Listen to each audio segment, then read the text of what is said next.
দেশের রাজনৈতিক অঙ্গনে নতুন গুরুত্বপূর্ণ অধ্যায়ের সূচনা হতে যাচ্ছে। পদত্যাগ করতে যাচ্ছেন রাষ্ট্রপতি মোহাম্মদ শাহাবুদ্দিন। এরই মধ্যে সব প্রক্রিয়া সম্পন্ন হয়েছে বলে জানিয়েছে বঙ্গভবন।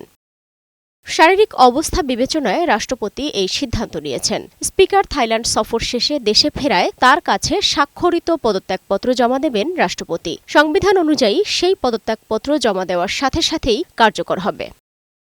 সংবিধান অনুযায়ী রাষ্ট্রপতির পদ শূন্য হলে সংসদের স্পিকার ভারপ্রাপ্ত রাষ্ট্রপতির দায়িত্ব পালন করবেন। পরে নতুন রাষ্ট্রপতি নির্বাচন করবে সংসদ।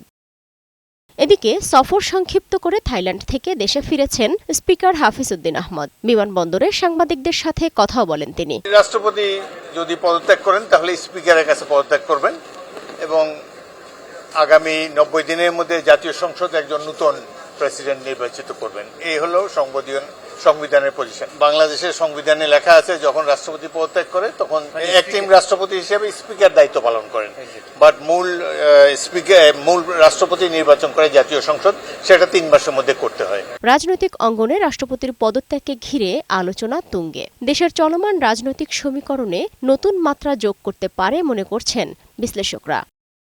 সালমা জাহান মুক্তা, বৈশাখী সংবাদ, ঢাকা।